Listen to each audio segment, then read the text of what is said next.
Society is constructed in a complex hierarchy where people are discriminatively positioned with differential access to power, status, capital, and opportunities. In some areas, people are so deprived of legitimate resources that they take socially disapproved means as their sensible ways of survival. Some turn to substance abuse as a retreat from productive life. The ANIME perspective looks at substance abuse as resource, opportunity, or means in people's reaction to their specific social structural conditions. Substance may be used to achieve material success, to gain social status, or to escape from active social functioning. Emile Durkheim coined the concept of ANIME. In order for people to live together in groups in society, norms and moral authorities need to be developed and established to keep individual aspirations, passions, and desires in check. In a traditional society or mechanical solidarity, people live in closely knit communities where ANIME rarely occurs. In contemporary society or organic solidarity, people live in increasing distance from one another as well as from the state. Religion has lost most of its power and government has become its tool and servant.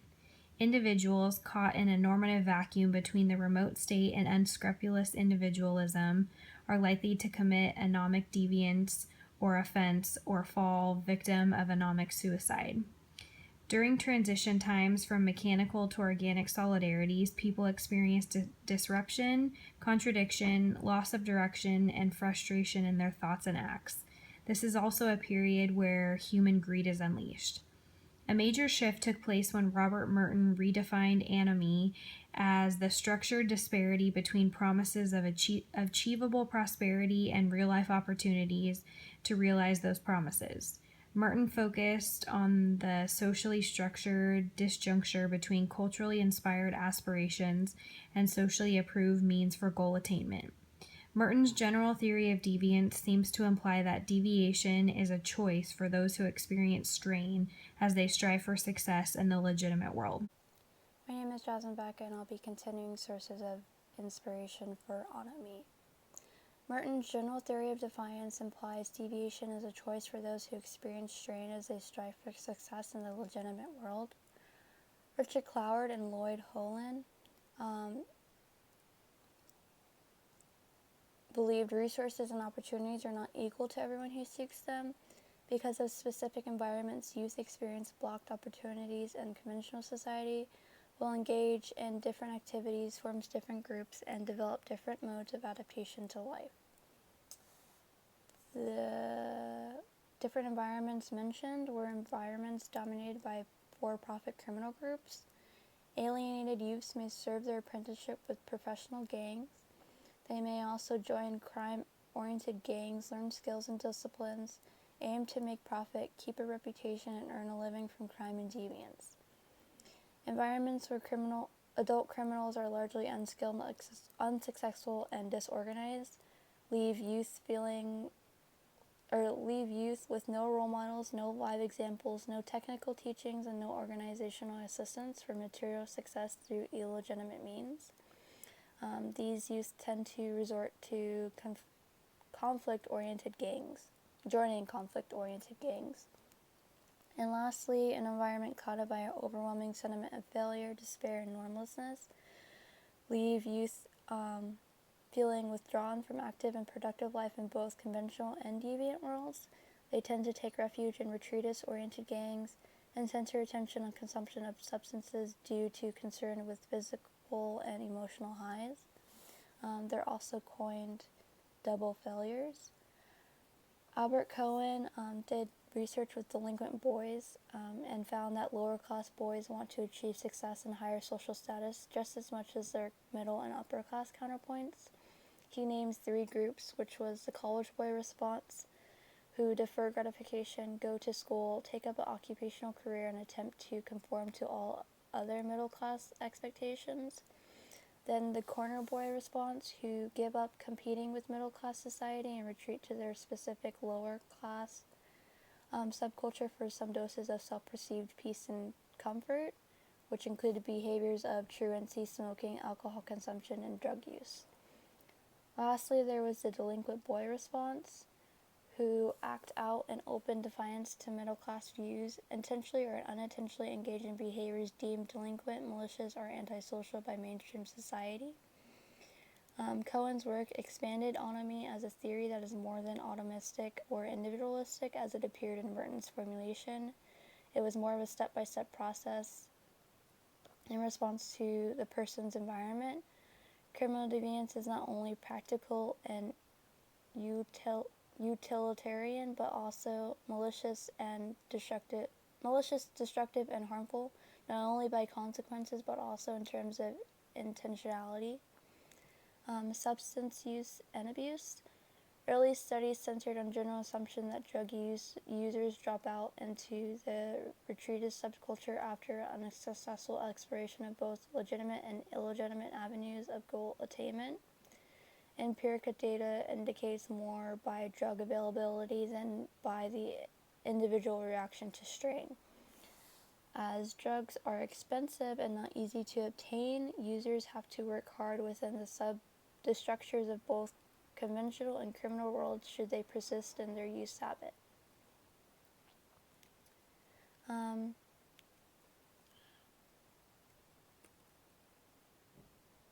Studies that address neglect of everyday stress by classic autonomy theories.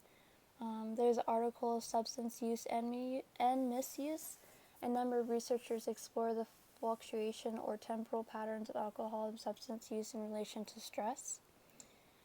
Hoffman, 2000, Shear and Botman, 1996. Minority youth engage in substance use, sensation seeking, and unsafe behavior because they face social, political, and economic setbacks in addition to normal adolescent transition pressures.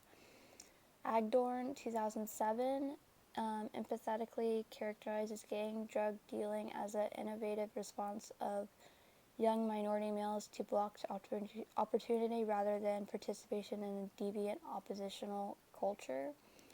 Garcia, 1999, argues children who are subjected to racism, sexism, physical, mental abuse, inferior, dangerous schools, and abandonment to foster care from birth are doomed to lives of hopelessness, deviance, and drug use. Sharp, Turling, Watt, Atkins, Gilliam, and Sanders, 2001, note that negative affective stress such as anger and depression intervene in the relationship between strain variables and some prototypically female types of deviant behavior, including purging, bulimia, and substance use. And lastly, Zemny, 2000, examines alcoholism and morality in Poland and Eastern Europe with reference to Russia. Escapist reaction through alcohol and substance abuse by people who share feelings of tension, alienation, despair, and uncertainty amid unemployment, currency devaluation, food shortages, and general social malaise. And I will be doing theoretical framework and theoretical image. Autonomy's perspective focuses between individuals, aspirations, and social resources in its quest for understanding substance use and abuse. We have cultural assimilation and socialization that cause moral confusion. There are two extremes. In the first extreme, we see people who think they are above rules and portray superhero figures who are above anyone else. They believe they can do whatever they want and desire. However, in the second extreme, individuals who are handicapped or been enslaved put themselves in situations where they stay away from social regulations. Both of these extremes can lead to alienation and strain, which cause substance use and abuse.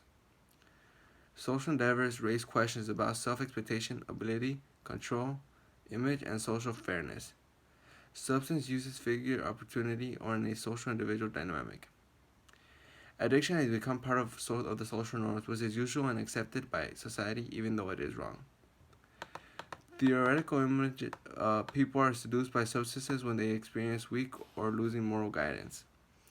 There are many reasons why people use and abuse substances. For example, many might be going through economic hardships. Others may be facing anxiety, which leads to them drinking and using drugs in order to escape reality. People choose to ignore the law because law enforcement is sympathetic to rule breakers and will not give a harsh punishment compared to criminals. Substance users can be considered stressed, confused, and lost because they are not able to cope with society and the expectations they have set. We are able to see throughout history that people just follow the crowd regardless if they have the opposite beliefs. There is a strain between motivation and constraint, expectation and outcome, and between dream and reality. Enemy and substance use, individual adjustment. Moral confusion and strain are part of people's experiences. Substance use is an individual act. No matter how the social environment impacts the sustenance of enemy and substance use, it is ultimately the individuals who are responsible for the actions that they take in response to the social situations they are faced with. Ways individuals respond to particular social situations internally. Some individuals will draw on past experiences, rituals, or activities that bring a sense of normlessness to a complex situation. Others will remain calm, letting time take care of the matter. Try finding new ways to embrace a situation. Confusion may occur, but never manifests into a depressing condition. Similarly, individuals will adjust goals, standards, aspirations, and professional pursuits into a long-term perspective. This will dampen the instincts about success, and some will decide to recast their life to strive toward peace. Anxiety, stress, and senses of tiredness or boredom may flash, but never grows into a feeling of despair. Substance use becomes an option for those with knowledge of the effects and access to substance and dealer. Ways individuals respond to particular social situations externally. In the case of moral confusion, some may seek spiritual or religious conversions. In response to pressure for success, people may focus on inner forces such as exercise. In a retreatist path, others will withdraw from a secular life by becoming a nun, monk, drug-free vagrant, or homeless person. Enemy and substance use, social conditioning. Enemy in institutions is not held to an ultimate standard of rationality or coherence, which allows many inconsistencies, ambiguities, contradictions, loopholes, and contamination from personal biases. Aside from moral confusion, resources and opportunities are unequally distributed across the population, causing strain on all individuals. Some will accumulate much wealth, and status. This will create a feeling that they are above the norm and that they must do anything to keep this at all costs. Others will be so poor and powerless they will not know whether they have anything to eat or will not know how to find the next meal. This strain is obviously produced and reproduced socially. The connection from enemy to substance and substance use is also made in large part by social conditions. First, substance is differentially available across the globe. To some areas of production and supply, some are corridors of trafficking and transport, some are places of trade and exchange, some are destinations for consumption. Second, substance use is differentially favored by culture for substance use and substance growth, with different patterns of selection by people in varying geographic locations. Alcohol abuse abuse increases among Russians in their social transformations from communism to capitalism. First, because alcohol has been their default substance for coping. Finally, individuals are born to different communities with different levels of knowledge, accesses to substance use, and drug dealing. This allows some individuals to turn to drug dealing for material success. When using theoretical applications, a variety of questions can be asked to further understand the human mind and its behavior. The first question, are human beings liable or vulnerable to substance use and abuse? The second question, are substance abuse natural and necessary conditions corresponding to anomie? The third question, do substance use and abuse serve to correct or reverse the condition of anomie? The last question, do substance use and abuse confirm or reinforce a situation of confusion or strain? When using empirical tests, the anomie perspective creates opportunities for empirical research. Case studies follow individual users to see if they fall into substance use and abuse for reasons such as life confusion, stress, or by choice. One example, one uses a substance when he or she faces a temporary but big strain in life. He or she passes through that stressful episode but then becomes dependent on that substance. Things such as confusion, restraint, and the idea of retreat often come and go in life, while substance abuse often stays as a habit or health concern. Historical analysis can be applied to study users, groups, and societies. From childhood to adulthood, an individual can experience status frustration, which can be heavily linked to substance abuse. Interviews and surveys are key elements in revealing how anomie and substance use relate to each other. Anomie is what individuals experience in their inner world, while substance abuse is an individual act. Interviews target selected users, while surveys cover a larger population. Experimental studies examine biochemical balance or imbalance among subjects. For example, too much or too little of a specific body chemicals may be linked to substance abuse. Hello, my name is Sophia and I'm going to be doing policy implications. Okay, for the first bulletin we have anomie perspective. It digs into individual experience and social climate to understand substance use and abuse.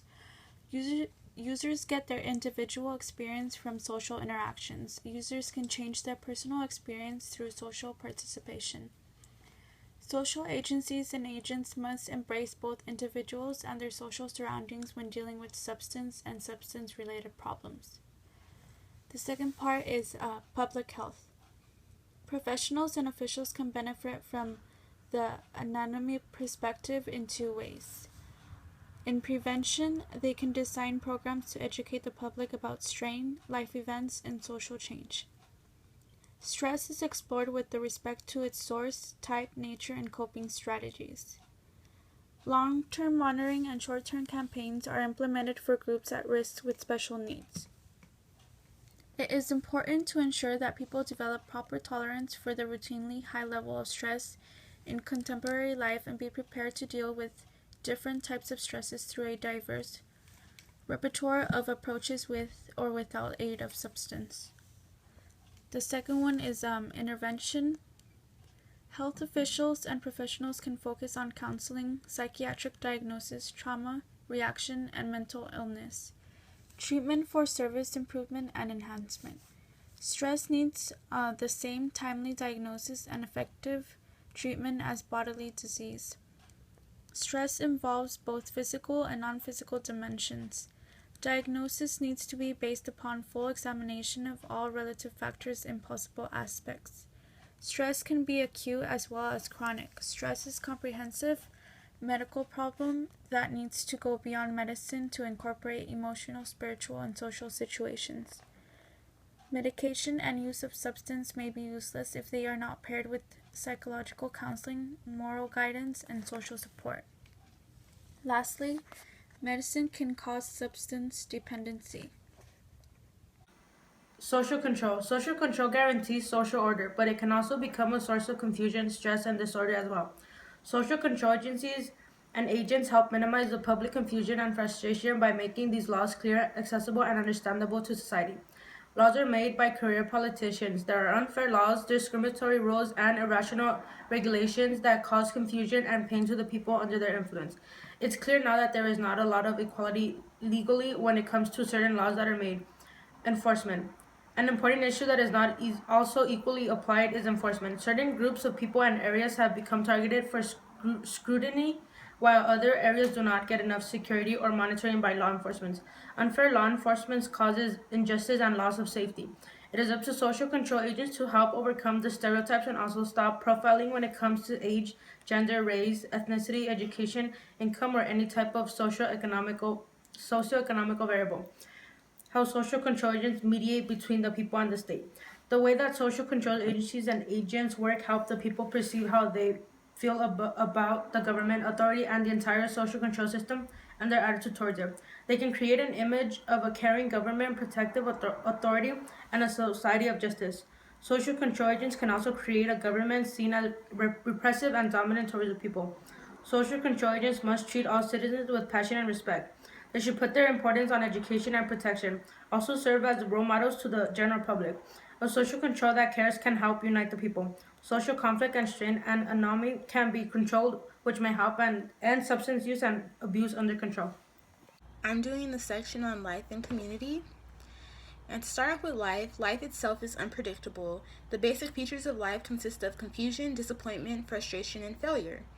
In order to manage favorable events throughout life, an individual must have a systematic view of themselves pertaining to their abilities, resources, social positions, ambitions, accomplishments, and goals.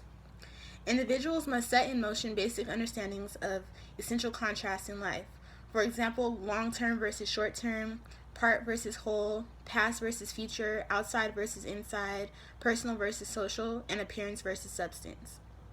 Individuals need to be calm, strong, self-confident, and have proper preparation as well as tolerance for anomic incidences.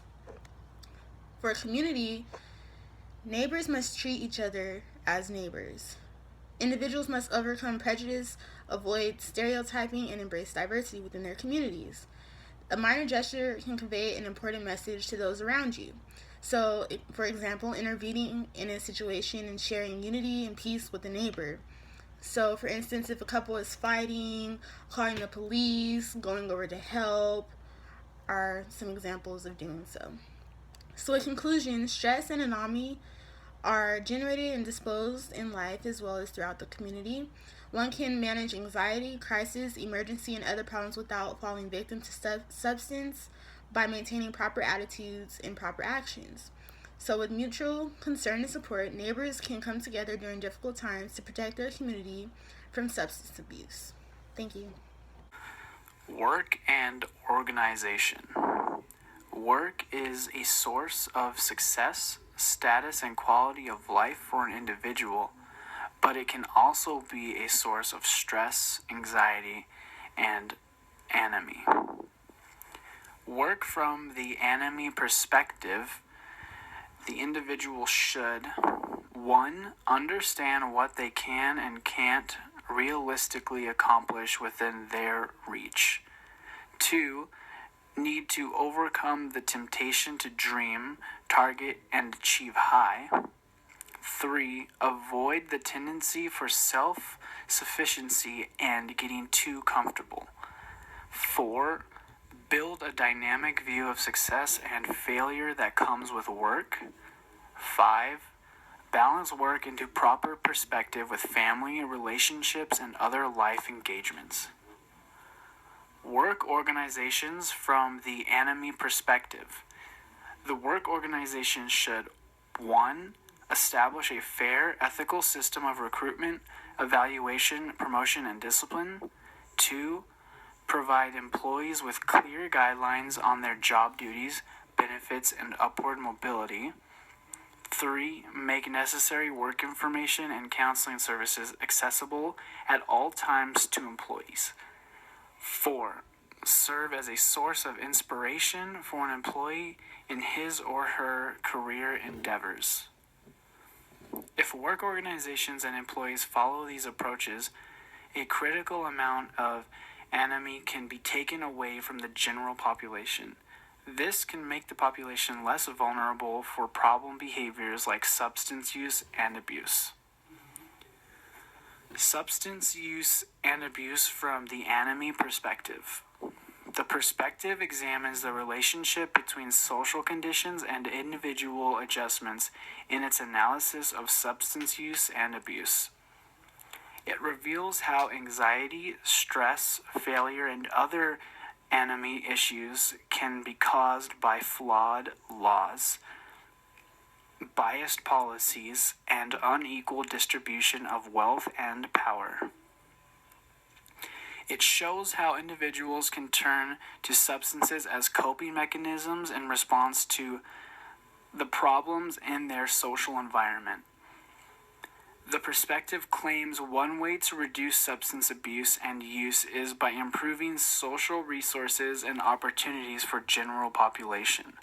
The individual can reduce substance use and abuse by understanding life is a difficult process with many ups and downs. Lastly, the perspective explains the complexity of work and life in contemporary society has added a new layer of strain amongst modern and postmodern individuals.